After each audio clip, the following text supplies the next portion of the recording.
अस्सलामु अलैकुम वरहमतुल्लाहि वबरकातुहू।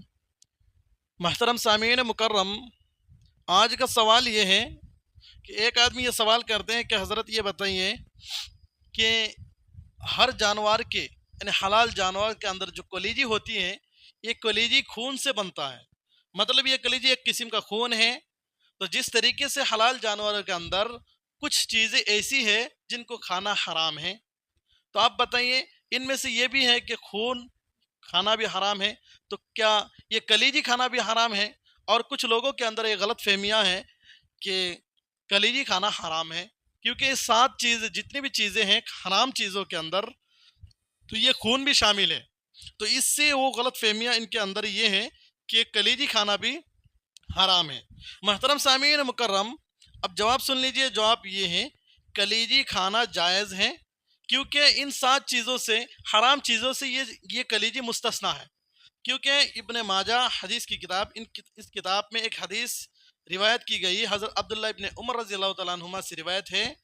उन्होंने फरमाया कि अल्लाह के नबी सल्लल्लाहु अलैहि वसल्लम ने फरमाया कि तुम्हारे लिए 2 मुर्दार हलाल हैं।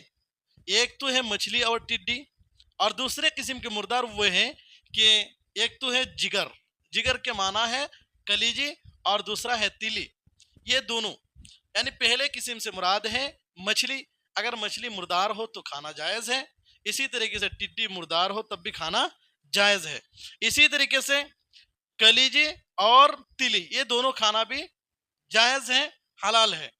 और सबसे बड़ी बात यह है कि बकरी की कलीजी खाने के बारे में अल्लाह के नबी सल्लल्लाहु अलैहि वसल्लम की हदीस आई है। ऊँट की कलीजी खाने के बारे में हदीस आई है। तो और ये सबसे बड़ी बात यह है कि अल्लाह के नबी सल्लल्लाहु अलैहि वसल्लम कलीजी को बहुत पसंद फरमाते थे, वो खुद खाते थे। और ये सबसे बहुत बड़ी दलील है। मोहतरम सामीन मुकर्रम, आप लोग इस वीडियो से आपको समझ गए होंगे कि कलीजी खाना बिलाशुबा हलाल है, कोई हराम की शक व शुबा नहीं है। खूब खाइए, कोई रुकावट नहीं है। और हदीस में तज़किरा है इस बारे में, आप कलीजी खा सकते हैं, कोई रुकावट नहीं है, कोई हरज नहीं है। और जो लोगों के अंदर गलत फहमियाँ हैं, ये बिल्कुल दुरुस्त नहीं है।